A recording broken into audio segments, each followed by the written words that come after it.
ഞാൻ CPM-നകത്ത് 50 വർഷക്കാലം പാർട്ടി മെമ്പറായി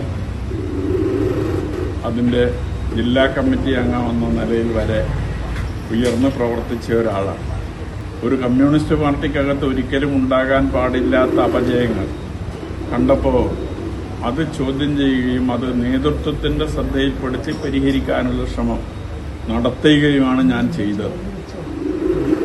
പക്ഷെ നേതൃത്വം തെറ്റ് ചെയ്തവരെ സംരക്ഷിക്കുകയും അത് ചൂണ്ടിക്കാണിച്ചവരെ ക്രൂശിക്കാൻ ശ്രമിക്കുകയും ചെയ്ത സന്ദർഭത്തിലാണ് നീണ്ട 5 വർഷക്കാലം പാർട്ടിക്കകത്ത് നടത്തിയ പോരാട്ടത്തിന് ശേഷം പൊതുജനങ്ങൾക്കിടയിലേക്ക് ആ പോരാട്ടം വ്യാപിപ്പിക്കുന്നതിന് വേണ്ടി സന്നദ്ധമായി. ഞാൻ ഇന്നേവരെ ഒരു തെരഞ്ഞെടുപ്പിലും മത്സരിച്ചിട്ടില്ല. ഒരു തെരഞ്ഞെടുപ്പിലും മത്സരിക്കാനൊട്ട് ആഗ്രഹവും ഉണ്ടായിരുന്നില്ല. ഈ തെരഞ്ഞെടുപ്പിലും LDF-ന്റെ സ്ഥാനാർത്ഥി ഇപ്പോൾ മത്സരിച്ചയാളല്ലായിരുന്നുവെങ്കിൽ ഞാൻ മത്സരരംഗത്ത് വരുമായിരുന്നില്ല. എന്റെ പോരാട്ടത്തിന്റെ ഭാഗമായിട്ടാണ് എനിക്ക് മത്സരരംഗത്തേക്ക് വരേണ്ടി വന്നത്. കളങ്കിതനായ വ്യക്തിയെ തന്നെ മത്സരിപ്പിക്കാൻ CPM നേതൃത്വം തീരുമാനിച്ചപ്പോൾ ആ പോരാട്ടം സമൂഹത്തിൽ തുടരേണ്ടതുണ്ട് എന്ന ബോധ്യത്തിലാണ് ഞാൻ സ്ഥാനാർത്ഥിത്വം പ്രഖ്യാപിച്ചത്. ഐക്യജനാധിപത്യ മുന്നണി നിരുപാധികം എന്നെ പിന്തുണക്കുന്നതിന് വേണ്ടി സന്നദ്ധമായിട്ടുണ്ട്. ആ നിലയിൽ ഐക്യജനാധിപത്യ മുന്നണിയുടെ വോട്ടും CPM-നകത്ത് നിന്ന് ഞാൻ ഉന്നയിച്ച വിഷയങ്ങൾ ശരിയാണ് എന്ന് ബോധ്യമുള്ള വലിയ വിഭാഗം ജനങ്ങളുടെ വോട്ടും കൂടിച്ചേർന്ന വിജയമാണ് ഈ തെരഞ്ഞെടുപ്പിൽ പയ്യന്നൂരിലുണ്ടായത്. മുന്നണിക്ക് നേതൃത്വം കൊടുക്കുന്ന കോൺഗ്രസിന്റെ ജില്ലാ കേന്ദ്രവുമായി ബന്ധപ്പെടുക എന്നത് അവരുടെ ആഗ്രഹമാണ്, എന്റെ ഒരു ചുമതല കൂടിയാണ്. അതിന്റെ ഭാഗമായിട്ടാണ് ഇന്ന് ഈ ഓഫീസിൽ വരാനും കോൺഗ്രസിന്റെ നേതാക്കന്മാരുമായി സംസാരിക്കാനും സന്നദ്ധമായിട്ടുള്ളത്. എനിക്കെതിരെ CPM കേന്ദ്രങ്ങൾ നടത്തിക്കൊണ്ടിരിക്കുന്ന ഒരു ആക്ഷേപമുണ്ട്. ഞാൻ കോൺഗ്രസായി എന്നാണ് അവർ പ്രചരിപ്പിച്ചുകൊണ്ടിരിക്കുന്നത്. ഞാൻ തുടക്കത്തിൽ തന്നെ മാധ്യമങ്ങളോടെല്ലാം പറഞ്ഞിട്ടുള്ള ഒരു കാര്യമാണ്, ഞാൻ ഒരു രാഷ്ട്രീയ പാർട്ടിയിലേക്കും പോകാൻ ഉദ്ദേശിക്കുന്നില്ല. ഞാൻ എന്റെ സ്വതന്ത്രമായ നിലപാട് അതിൽ നിന്നുകൊണ്ട് മുന്നോട്ട് പോകാനാണ് ഉദ്ദേശിക്കുന്നത്. അതുകൊണ്ട് മറ്റൊരു രീതിയിൽ എന്ത് പ്രചരണം നടത്തിയാലും അത് എന്നെ അറിയുന്ന ജനങ്ങൾക്ക് മുമ്പിൽ അത് ഏശില്ല എന്ന ബോധ്യം എനിക്കുണ്ടായിരുന്നു. ആ ബോധ്യം ശരിയാണ് എന്ന് കൂടി ഈ തെരഞ്ഞെടുപ്പ് വിജയം അത് ബോധ്യപ്പെടുത്തുന്നുണ്ട്. കാരണം അങ്ങനെ അവർക്ക് ബോധ്യമില്ലെങ്കിൽ അവരെനിക്ക് വോട്ട് ചെയ്യുമായിരുന്നില്ല.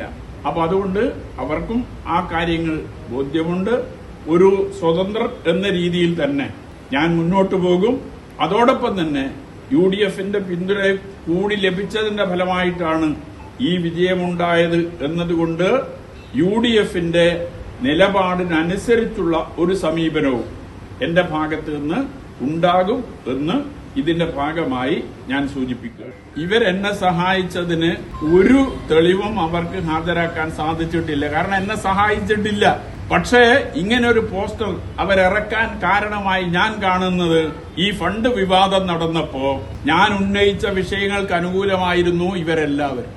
ഞാൻ ഈ ഫണ്ട് വിവാദം ഉയർത്തിക്കൊണ്ടുവന്ന ഘട്ടത്തിൽ ഞാൻ ഉന്നയിച്ച വിഷയത്തോടൊപ്പമായിരുന്നു ഈ പറയുന്ന നേതാക്കൾ ഉൾപ്പെടെ ഒട്ടേറെ ആളുകൾ. ഇവര് മാത്രമൊന്നുമല്ല, അവർക്കിപ്പോ വിരോധം തോന്നുന്ന കുറെ ആളുകളുടെ ചിത്രം കൊടുത്ത് അവരെ ജനങ്ങൾക്കിടയിൽ ഒറ്റുകാരായി ചിത്രീകരിക്കാൻ വളരെ ബോധപൂർവമായ ശ്രമമാണ്. പഴയ പാർട്ടി ഉൾപാർട്ടി ജനാധിപത്യത്തിനും ജനാധിപത്യ കേന്ദ്രീകരണത്തിനും രണ്ടിനും പ്രാമുഖ്യം നൽകിക്കൊണ്ട് പ്രവർത്തിക്കുന്ന പാർട്ടിയാണ്. കമ്മ്യൂണിസ്റ്റ് പാർട്ടി കൂട്ടായ നേതൃത്വമാണ്, കലക്ടീവ് ലീഡർഷിപ്പാണ്.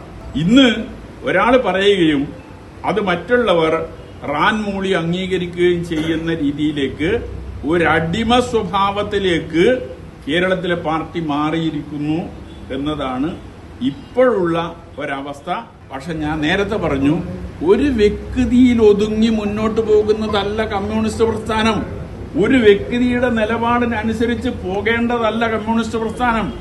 അതിന്റെ കമ്മിറ്റികൾ കൂട്ടായി ചർച്ച ചെയ്ത് അതിൽ ഉരുത്തിരിഞ്ഞു വരുന്ന ശരിയായ നിലപാടുകൾക്കനുസരിച്ച് മുന്നോട്ട് പോവുക എന്നതാണ് കമ്മ്യൂണിസ്റ്റ് പാർട്ടിയുടെ ചുമതല. ആ നിലയിൽ ഇന്ന് മുന്നോട്ട് പോകുന്നില്ല എന്നുള്ളതാണ്. അതുകൊണ്ട് ഒരു വ്യക്തിയുടെ, ഒരു നേതാവിന്റെ പ്രഭാവ വലയത്തിനുള്ളിൽ പ്രവർത്തിക്കുന്നതല്ല കമ്മ്യൂണിസ്റ്റ് പാർട്ടി. ഇതിൽ തെറ്റ് ചെയ്തവർ ശിക്ഷിക്കപ്പെടുക എന്നത് ഒരു സാമാന്യ നീതിയാണ്. അപ്പൊ അത് അവരെ ശിക്ഷിക്കപ്പെടാതെ അവരെ സംരക്ഷിക്കുന്ന ഒരു നിലപാട് സ്വീകരിച്ചാൽ പിന്നെ എന്ത് തെറ്റ് തിരുത്താനാണ്?